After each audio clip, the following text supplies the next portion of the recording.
This episode of RealAg Radio is brought to you by high-performing new Carbine insecticide from FMC. Carbine insecticide delivers fast, selective, and extended control of aphids in alfalfa and pulses, leaving beneficials like lady beetles to help in the fight. Ask your retailer today. It's time for RealAg Radio on Rural Radio Channel 147 on Sirius XM.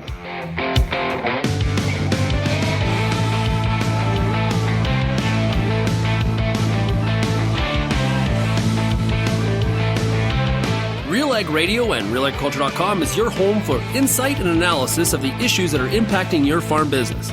Let's get real and get connected with RealAg Radio.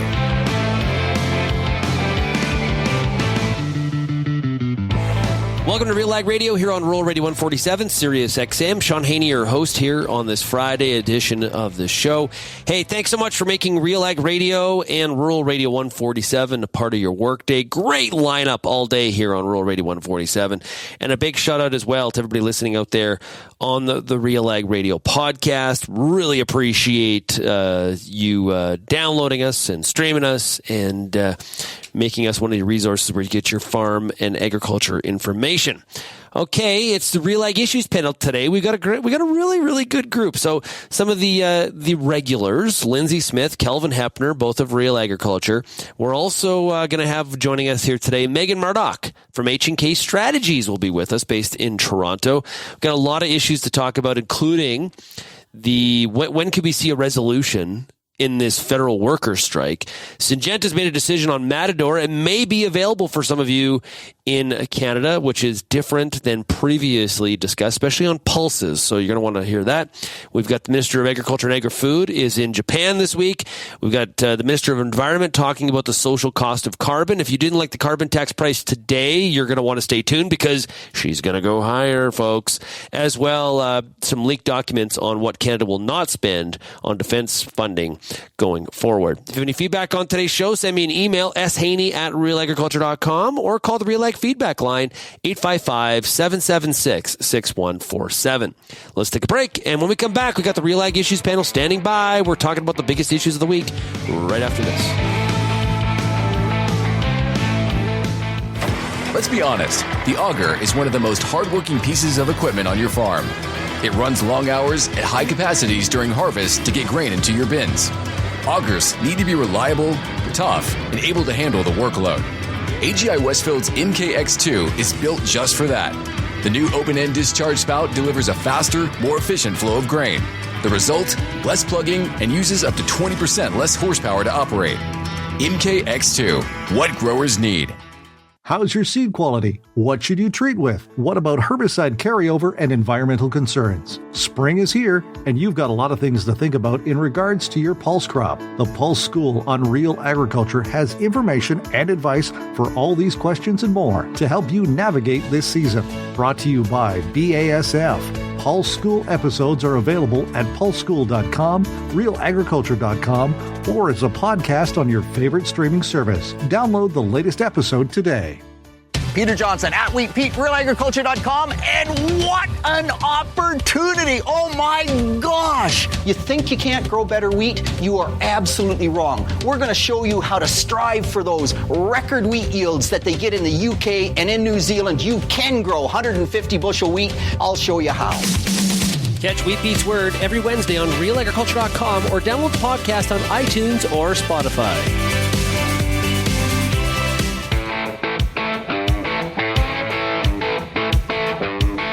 And welcome back to RealAg Radio. Let's get into the RealAg Issues Panel here. We got a great group together here this week, and thankful for that because there's a lot of issues to talk about and provide you with some perspectives. Hey, this segment is brought to you by Granny Bore from US Borax. Ask for it by name. Go to borax.com. Up first, it is Kelvin Heppner coming out of Altona, Manitoba. Kelvin, how are you enjoying winter? We joked earlier, today is February 80th, maybe 82nd, maybe the 81st day of February. I didn't do the math, but it's certainly been the return of winter here the last couple of days. I had frost on my windshield this morning. Cold. We've got snowdrifts in the yard from the wind and heavy snow that's fallen here in the last 24 hours. So, and you got less snow than you thought you were going to get, right? Well, the first round was a flop, but now it's hit. Okay. Roads are not in good shape, and there's heavy, wet snow that is piling up. Yep. Road closures in April. I'm not sure. Yes, we love where we live. It's great. This is awesome. It's the air is fresh. Anyways, also joining us is Lyndsey Smith, coming out of Ottawa, Ontario, our nation's capital. Lyndsey, it was great to spend some time with you this week. Likewise, gents, but I am exhausted. Why? Well, so it was a very late trip home Wednesday, arrived sometime home about, 2:30ish in the morning, 3 in the morning, up early the next day. And I think I'm finally recovered, but there's been a lot of caffeine in my diet for the past few days. I'm not going to lie. I was pretty grumpy yesterday afternoon. Pretty grumpy. Exactly. Yeah. Pretty grumpy. So, but I did just want to quickly point out, and our next guest will probably back me up on this one, but I came home to a very green Ottawa, and it is lovely, and there are 0 snowdrifts, and I just wanted to put that out there. I did not scrape a windshield this morning. It's quite lovely. Rubbing it in. Also joining us here this week, it's been a while. It's great to have her back. It's always great to hear her perspectives. It is Meagan Murdoch of H&K Strategies based in Toronto. Meagan, how are you doing? Good. Great to be back. I'm just so glad that you offered me the opportunity, Shaun, to hang out with you guys. Well, you're always, no, I can't do it. I'm too busy. No, can't do it. I vacation days. How many do you get over there? Well, hopefully some more, because as Lyndsey said, the weather is good in Ontario. And hopefully it's just going to get better. Yeah, no, for sure. Absolutely. Well, hey, it's great to chat with you. Okay. Let's get the update from Kelvin. Kelvin, what's the situation with this federal strike? How long can this actually go on? That's a good question. I think everybody is kind of wondering that right now. Negotiations are continuing, and there hasn't been a whole lot of signals in terms of signs of progress here. But there are some different factors to consider. One is the government could introduce back to work legislation, and so you could look at the House of Commons schedule there, the legislative calendar. That I think we're still there's no sign of movement in that front at this point. The other thing is the union has a strike fund, which a few years ago had a total of $43 million in it, I believe is the number. And they're saying, so each union member, if they spend 4 hours on the picket line, gets paid $75. And so this is there's a large number of workers on the picket lines.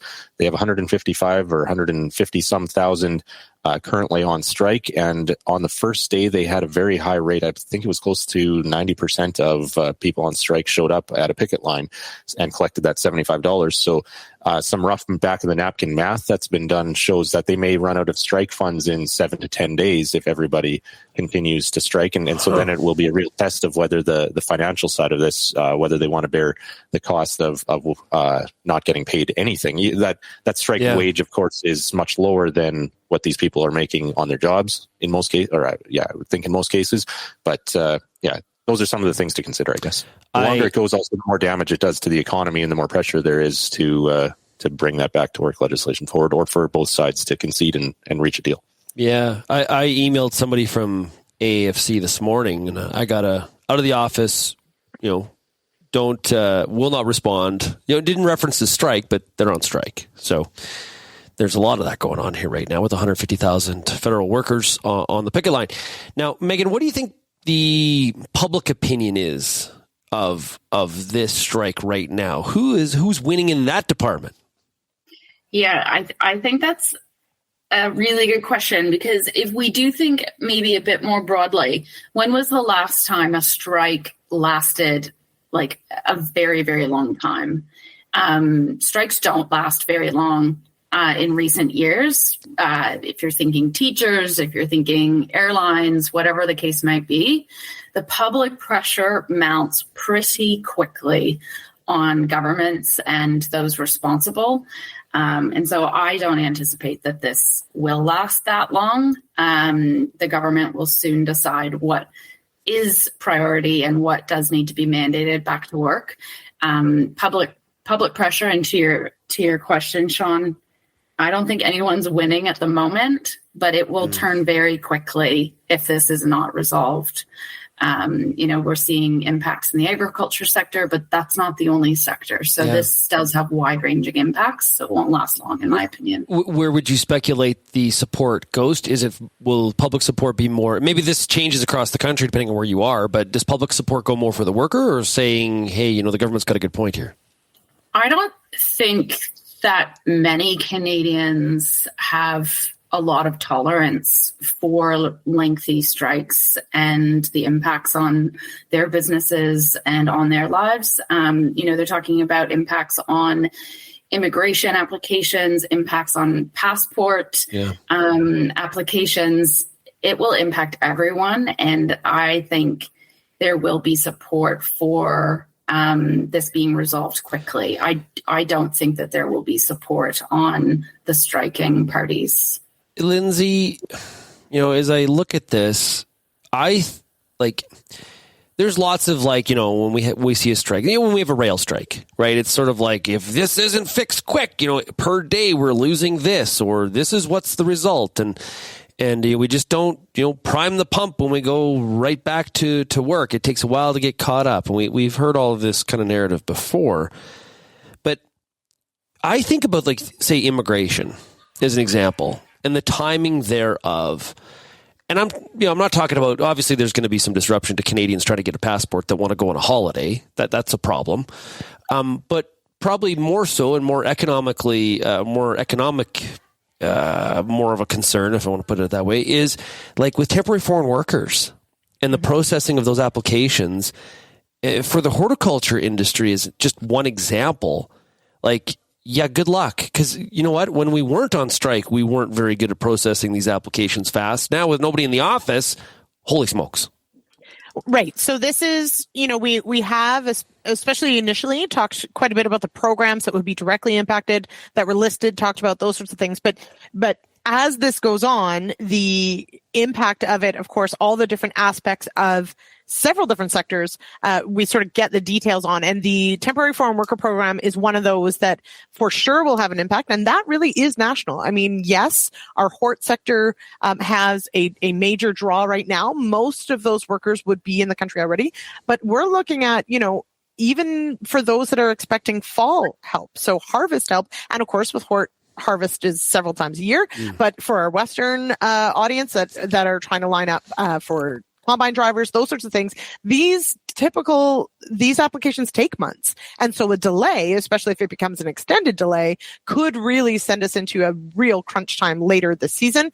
I did want to mention, further to Meagan's point, where the support lies. I think that most people understand that, there are several of these workers through this union that maybe aren't making a great income or whatever. I think most people would agree that the government coming back within 4% of over 3 years of the ask is a pretty strong and fair offer.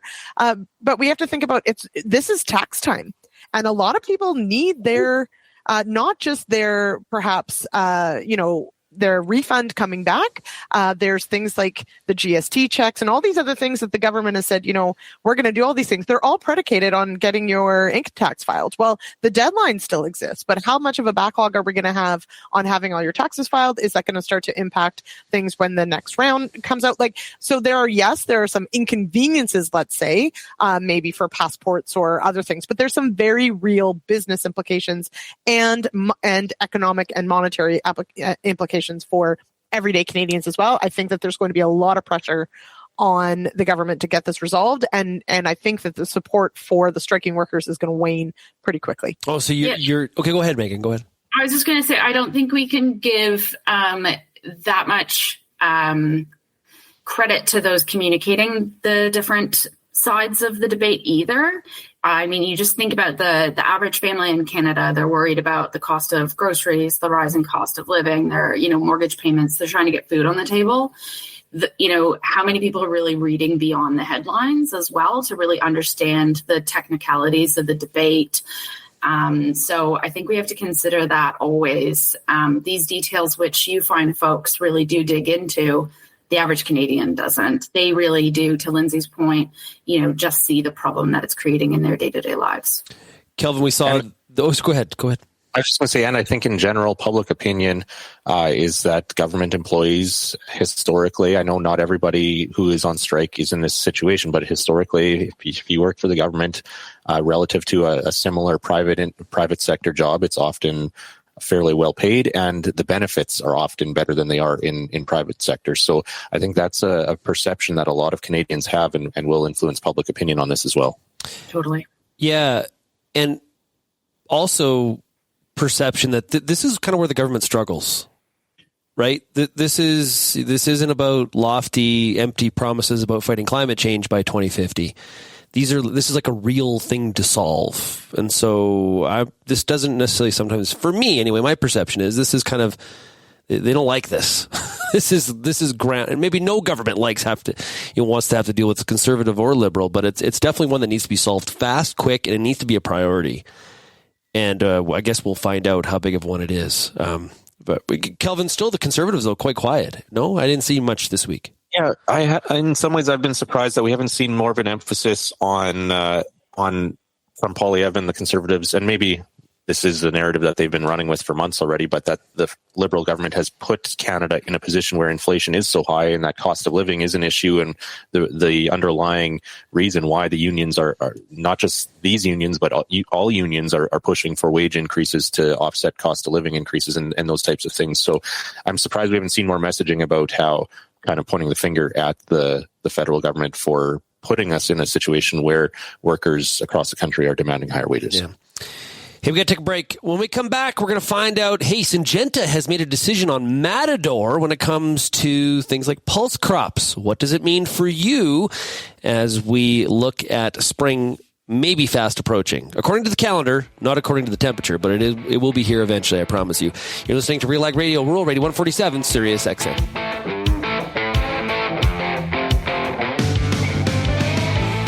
Boron is an essential micronutrient for plant growth, and without boron, your crops can't absorb the macronutrients they need for higher yields. Although borates occur naturally, boron deficiency is a common soil problem. Whether in direct soil application, through fertigation, or as a foliar spray, US Borax has the right refined product for your crops. US Borax products are specifically formulated to combine with other fertilizers, lowering your application costs. Learn more at borax.com/ag.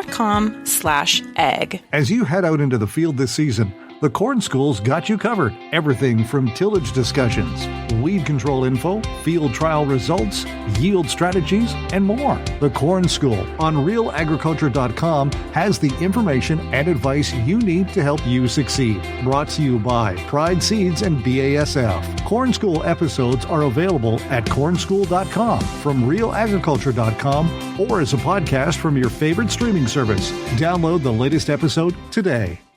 Want to get the best out of your soybean crops?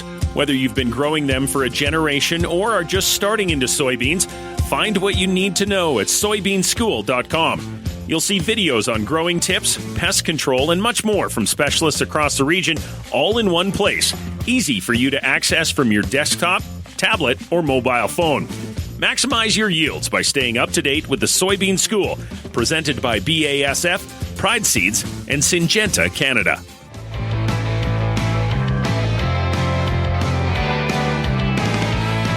And welcome back to RealAg Radio. Meagan Murdoch of HK Strategies, Kelvin Heppner, and Lyndsey Smith of Real Agriculture, and your host, Shaun Haney. This segment's brought to you by Field Heroes, powered by Western Grain Research Foundation. Visit fieldheroes.ca to learn how beneficial insects can benefit your farm. Those little critters working for you for free, those beneficial insects. And make sure you download the new episode of the Pest and Predator podcast, brought to you by Field Heroes and the WGRF. And a great episode with Dr. Meagan Venkowski of AFC in Saskatoon. Okay, and more to come with Pests and Predators as well as the season progresses. Lyndsey, let's get into a decision that actually just this morning, a new release came up from Syngenta, basically saying that Matador is available in certain circumstances again. And I remember they pulled it off the market. Now they're saying, well, maybe a bit of a rain check. We've changed our mind, and you can now use it. What exactly is going on here? Right. So we did see, of course, earlier this season, not that long ago, Adama Canada, which offers a generic version of the same active ingredient that's in Matador, had originally said they were undecided on whether they were going to sell product. They eventually came around to saying, yes, they are going to sell product, but Syngenta had said they would not.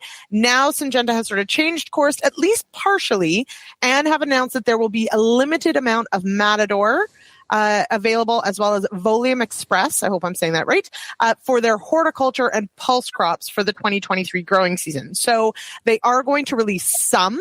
However, the same label still applies. So that means that none of the crop that is treated with either product or its byproducts or screenings or anything like that may be fed to livestock. So they are going to offer some product, but the label still stands. So it does make sense, of course, peas, lentils, chickpeas often for the food market. However, pea screenings are wonderful livestock feed. So this is still a major caution for anyone who does use this product.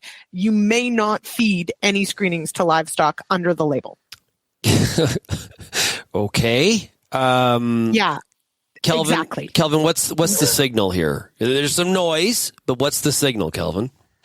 Oh, you're asking. That's a tough question. To me, it shows that maybe that down the road. So there has been an application and effort to review this label change and that it could potentially be changed for next year. They were hoping to have it changed for 2023, that we wouldn't have this issue. So I wonder if this is a sign that we're expecting some progress on that front. I'm curious how enforcement is going to work as well, and whether there will even be enforcement of this, whether Health Canada, Pest Management Regulatory Agency, has resources for that. Is liability going to fall to the producer, or is it going to fall to the grain company? Is this going to be a clause that's added to our declarations that we already sign when we sell grain, or when we work with a company in terms of delivery, and the declarations that we already have to make in terms of what the crop is and what has or hasn't been used? Is this just going to be another checkbox on that form? Just how this is actually going to be, how it's going to play out, and the enforcement side of it is something that I'm going to be paying attention to for sure. Can I ask a question? Can I? Always. Okay. What about pulse protein that ends up in pet food? Technically would not be allowed. Probably not allowed. As far as I understand it. Even so, again, it's a great question. It would be processed, but then it's an ingredient intended for animals, and that is apparently where our issue is, according to the label anyway. And that's where the signal is confusing here. Meagan, can you get back into government and fix the decision-making that goes on here, please? Sure. I'm on it, guys. Don't worry. Sure, she says. Yeah. No, I mean, to your point, Shaun, exactly that. It is not for any grower that would typically use these products, it does not make for an easy decision, because ultimately, and this is one of the things we've talked about in season, if you have an insect pest pressure that has reached threshold, you need to act. And at that point in the season, it's sort of the headache of what you're going to do with byproducts is not first priority, right? So you've got to make the best decision for what's in front of you. But realistically, and here in Ontario, that's what we've seen is a couple of the producer groups have basically said, yes, it's registered. Please don't use it, because it just makes it easier to navigate. And just from a segregation perspective too, at the grain elevator, are they going to have one bin of peas that may have had this insecticide applied to it, and a bin where it's declared that it hasn't? There's just issues that this lack of clarity is just giving countries like India more and more leverage, and if they want to say, hey, here's a non-tariff barrier, we need to be really concerned about imports from Canada of peas and lentils because of this. Is that fair, Meagan? Oh, entirely. I mean, that's if they're not blocking peas and lentils at the moment, because they have several times over the last couple of decades on phytosanitary issues. So, I mean, it's a great example of the kinds of barriers we put up ourselves. Stubbing our own toe. Yep. It's the way in which we do things. Now, meanwhile, all this chaos back home, the Minister of Agriculture, Marie-Claude Bibeau, she's in Japan and Singapore, Meagan. What's she up to? Yeah, so she's got a bit of an agenda at the G7. She's obviously going to be meeting with Japan's Minister of Agriculture. And then in Singapore, it looks like she's headed to some trade shows and having a roundtable discussion with, agriculture stakeholders and the Business Council, representing, probably lots of different countries in the region. Japan, a very important country for Canada. It's actually our fourth largest trading partner when it comes to two-way trade. So we export about 14 billion. They export back just about the same amount. So it's a really good mutual relationship. Our biggest exports to them are, coal, natural gas, but canola's up there as well as pork and some softwood lumber as well. So it's a great relationship. It's good to see her over there. I mean, the last couple of years has not been easy on bi-national relationships and getting together and really establishing those relationships. So, look forward to hearing what comes out of these meetings. Yeah, you're very correct. Japan, a very, very important market for Canadian agricultural products that we are sending abroad. It is a stable market. It is an opportunity for growth, and it's a key focus for, if you talk to many of our exportable commodities, they will tell you the same thing about the Japanese market. Kelvin, do you know, like with the strike going on, who would be or not be able to travel with her on a trip like this during a strike? That's a good question. We haven't dug. That's one. There's so many different angles to this. We've been kind of picking away at different pieces, but I don't know in terms of the minister's staff how many would be union members. One thing I think to watch for on this trip, back in November, the federal government announced that it planned, I believe there was $32 million to establish an agricultural trade office, coinciding with the launch of this Indo-Pacific trade strategy. And I know maybe the worst kept secret. Everybody's talking about Singapore being the location of that place, but I'm not sure that they formally announced where that trade office will be located and if it will have an actual physical office in one location. But I wouldn't be surprised if we see some new developments around that on this trip as well. I volunteer to go. I'd love to go to Singapore. It's a great country. Yeah, I had a good friend that lived there for 4 years, and he just talked about how much he loved it. Go ahead, Kelvin.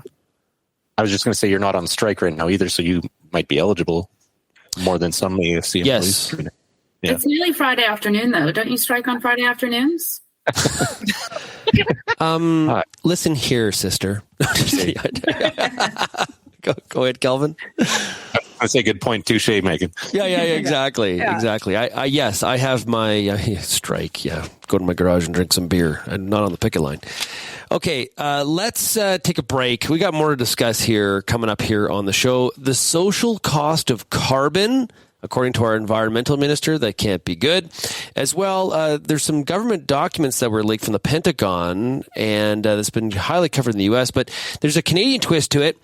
Canada basically said they would never meet their defense spending targets of 2% of GDP with NATO. Should we be upset about that or congratulating the Prime Minister? We'll get the reaction from our panel when we come back. You're listening to RealAg Radio, Rural Radio 147, Sirius XM.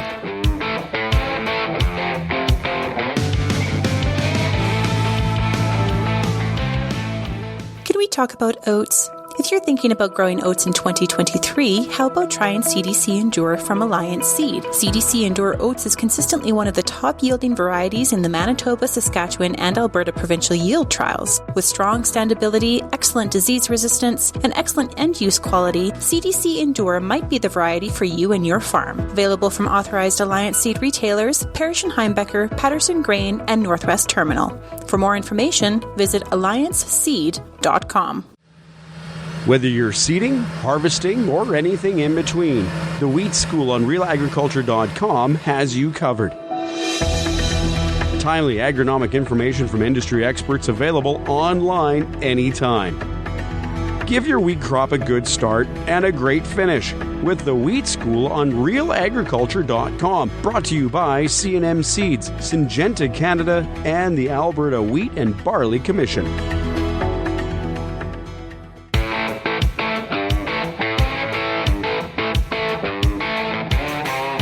Hey, welcome back to RealAg Radio here on this Friday. Hope you're having yourself a great end to the week.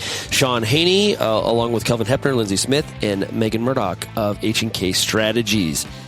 Let me tell you about Super U. That's right. This segment is sponsored by Koch Agronomic Services. They're the makers of Super U Nitrogen Stabilizer. Protect against all three forms of nitrogen loss with this ready-to-use granular fertilizer. Learn more about Super U and other nitrogen management, nutrient protection, and seed enhancement solutions at kochagronomicservices.ca. Okay, I like to stick and talk about Super U for a while, but I guess we got to talk about the carbon tax. And Kelvin, the Minister of Environment this week was talking about the social cost of carbon. And you're going to explain what this is. What I didn't like is the number like $294 a ton. That is what got my attention. What is he talking about? Well, I'm going to give it a shot. I'm not sure I'm going to actually be able to explain what this is, but social cost of carbon is something that the government has come up with. They have their own models, and they have come up with a measurement of what they see carbon emissions costing Canadians in terms of a public cost. So insurance costs from natural disasters related to perceived links to climate change, human health, food production costs, even property values are apparently factored into this model in terms of the economic costs of carbon emissions. And so a few years ago, the government ran this analysis and estimated that the cost was around $54 a ton as of 2020 for a ton of CO2 emitted into the atmosphere.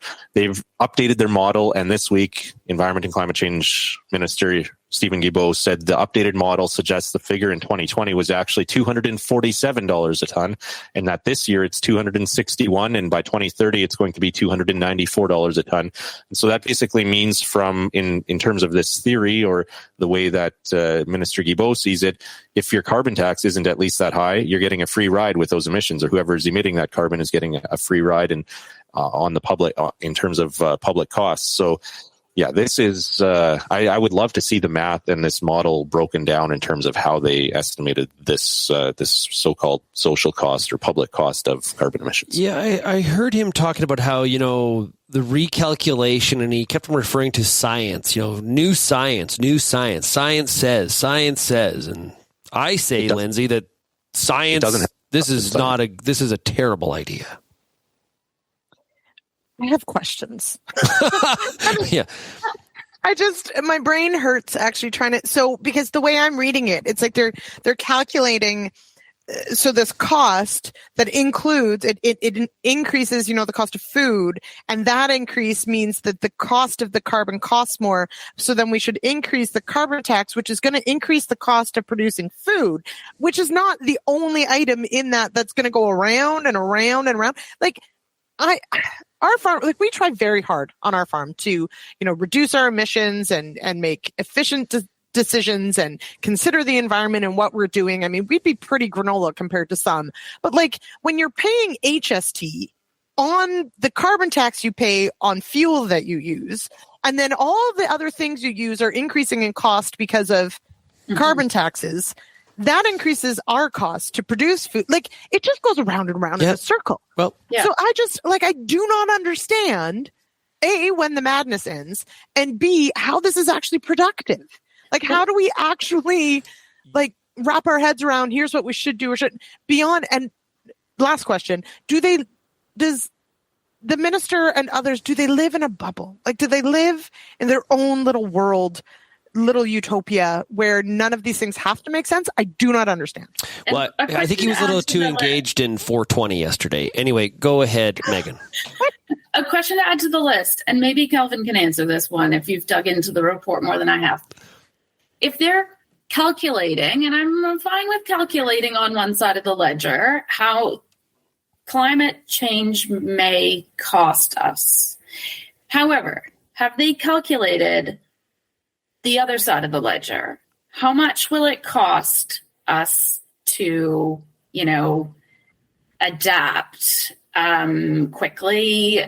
So if they say, the cost of housing, what will it cost us not to? Do you know what I mean? What's the other side of the cost ledger? Because I'd like to know which is more. Is it going to cost us more not to adapt, or cost us more to adapt? I think the answer and I'm not being flippant about this, but I think they would just say that the opportunity cost is way too high. It's the end of the world. But it's, our climate, our world depends on us doing this. Is that fair, Kelvin?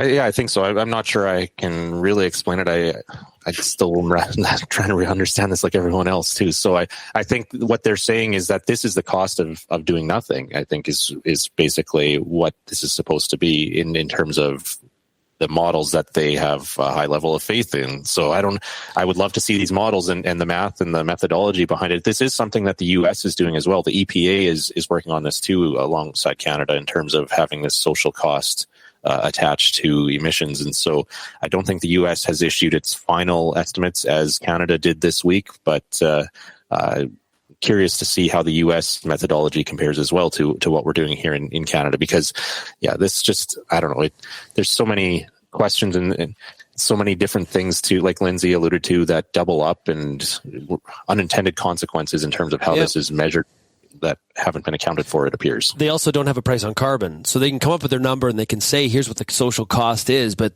they're not, they don't have the mechanism in place to punish their citizens in this sort, with this kind of a stick like we do. That's also, the other difference. What was supposed to be, we promise it'll never be more than what? 70? 50. Yeah. Oh, 50. Okay. The election a few times ago was Minister McKenna said it wouldn't go over $50 a ton. Yeah, that's the other thing. In cabinet, Shaun, you asked before what if they're living in their own world. I think even in cabinet, to some extent, Minister Guilbeault is living in his own world, because I've heard I heard an interview with the deputy or the parliamentary secretary of finance, Randy Boissonneau. He's an MP from Alberta the other day, and he referred to himself as one of the wealth generators in cabinet. So it sounds like there's a group in cabinet that believes in wealth generation and the importance of focusing on the economy and driving business. People might disagree with whether he should describe himself as that, but at least there's signs of differences of opinion on this type of stuff in cabinet in terms of how high a priority to place on emissions versus actual maintaining cost of quality of life, I would say, in terms of incomes for Canadians and the economy. What are the other people? Wealth redistributors? If he's a wealth builder, what are the others? You could be both there, but ones who are just focused on emissions, wealth is lower on the priority list in terms of economics versus emissions. There goes the Canadian economy. I don't know how many people are with Minister Guilbeault, though. I wonder if he is increasingly isolated in cabinet. Well, and this news from him, messaging from him, I would say, is as strong a message as we've seen from him. And lately, the Liberals have, over the last couple of years, trended towards more of an economic focus than they had a few years ago. And here's Minister Guilbeault sticking up his head again and sharing quite aggressive message here. It's a fair question about philosophy, though, of a government and philosophy of the different ministers around the table. I mean, it makes me think of, the famous quote that the budget would balance itself. If you actually get out of the way of companies and of the economic drivers in Canada and help them grow, help them evolve, help them build wealth, will climate be, something that they will be able to address or be able to address more quickly, or actually see a wealth generating opportunity if they do address, these issues. So it's, it does go to how do you approach it? Is it a tax or is it an incentive? And whether we should have activists in roles like this in government. Do you want an answer to that? Okay. Maybe a rhetorical question. Here's another piece of news that we heard this week that I personally have a problem with this, but let's see what you guys think. So, according to a leaked Pentagon document obtained by the Washington Post, Prime Minister Justin Trudeau told NATO officials privately that Canada would never meet the 2% defense spending target that is required by all members of the military alliance. This has come much more in focus since 2016. President Trump, former president of the United States, was pushing countries to, contribute their fair share. Their fair share is that 2%.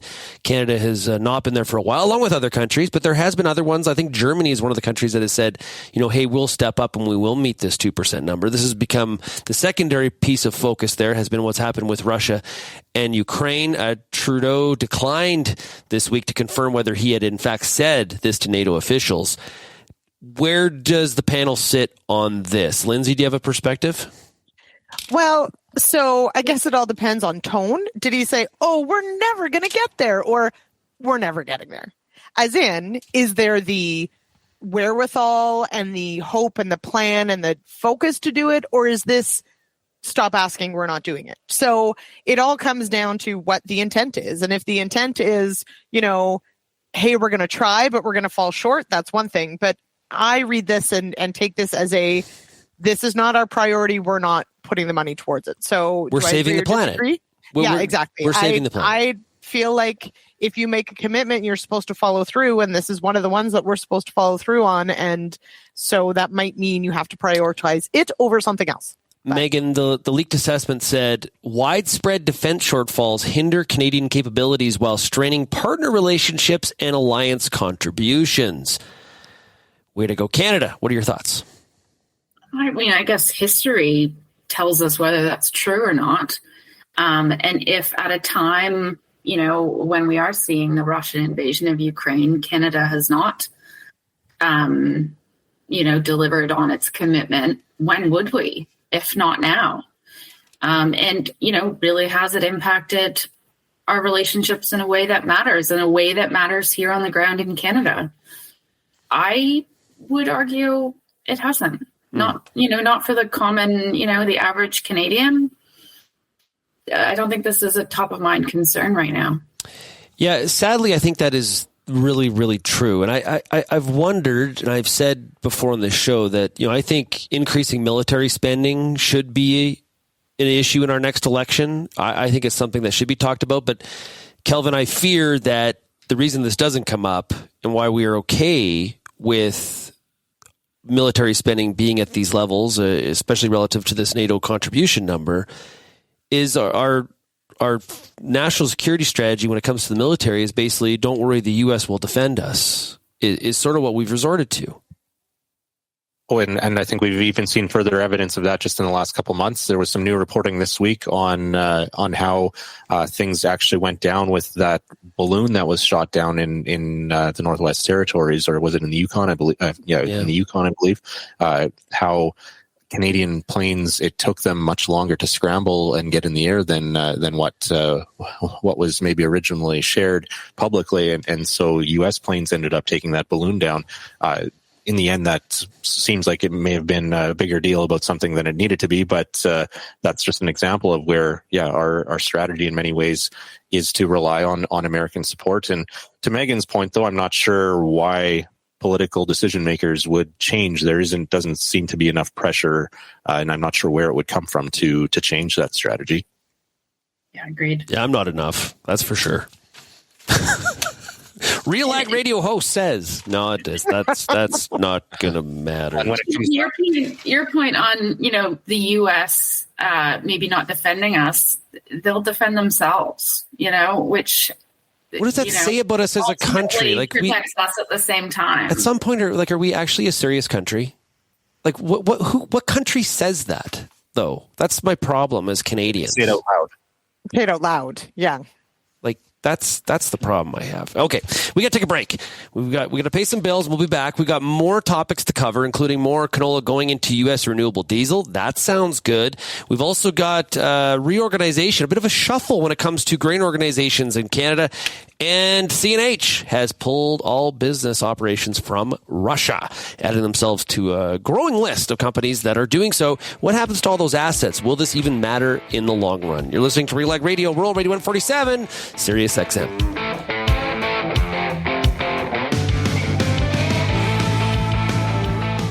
Infuse some energy into your next corporate event, customer meeting, or conference with RealAg Radio, Canada's national agriculture radio show.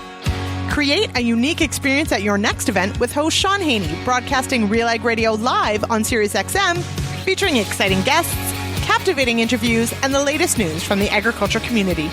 Contact advertising at realagriculture.com or call 587-787-1795 to book your on location with RealAg Radio today. Canola is more than just a pretty face in the prairie landscape. It's a big business, both here and around the world, that requires you to be informed and up to date on everything it takes to grow a successful crop. The Canola School on RealAgriculture.com has an expert library of video resources covering markets, agronomy, and more to help you grow a healthy and profitable canola crop. Visit canolaschool.com today. Brought to you by BASF Canada and Invigor Hybrid Canola.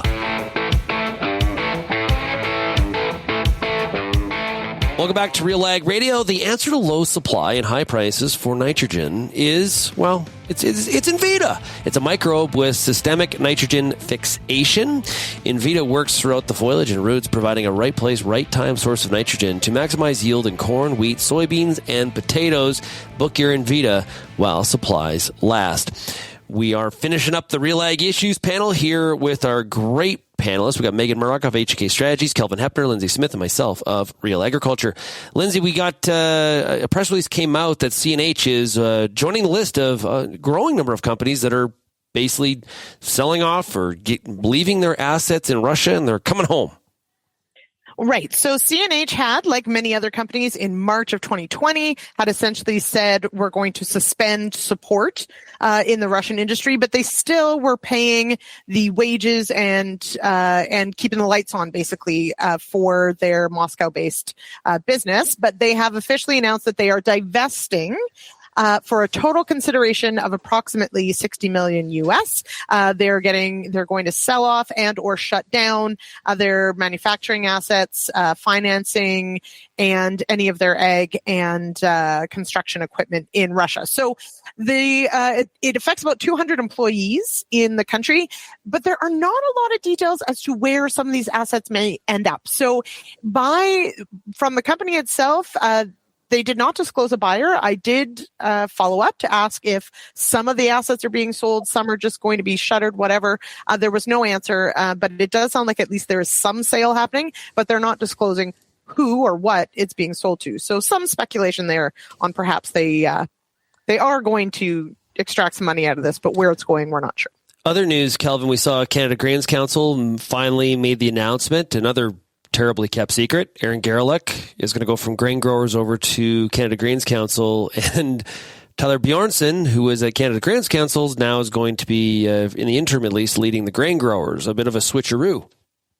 Yeah, exactly that. Role reversal here as Erin moves from Grain Growers of Canada, where she's been since, I believe, 2019, somewhere around then. And she's going to lead the Canada Grains Council, which is a broader industry group representing, kind of aiming to represent all stakeholders in the grain industry in Canada, from producers to end users. And Bjornson, who has lots of experience in Ottawa working with farm groups, moving from the Canada Grains Council, where he was executive vice president, to now being the interim executive director for Grain Growers of Canada. Grain growers finds themselves in an interesting situation right now.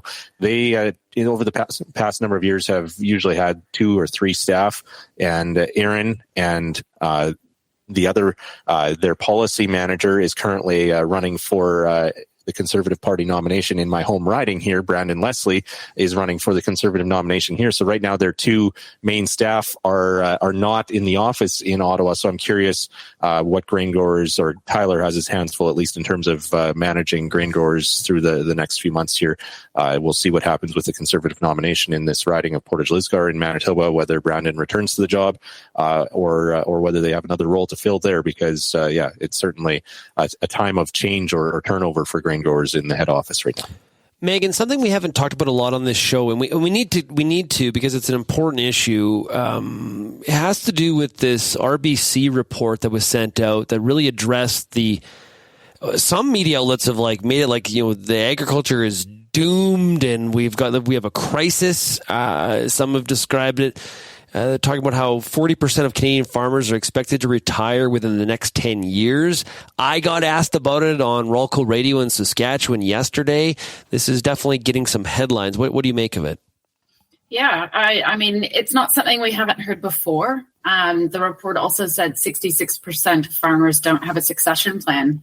Would not be surprising probably to your listeners. And that's a problem, and it's just going to get worse, I guess, is the point of this report. They suggest there's going to be a need of 30,000 farm-focused newcomers. And, of course, last year we saw record levels of immigration. But I guess the question is, are the folks coming to Canada the ones we need to fill the agriculture sector? TFWs have always been a sore spot. They're always hard to get, hard to keep. Is there a way that we could fast track their permanent residency?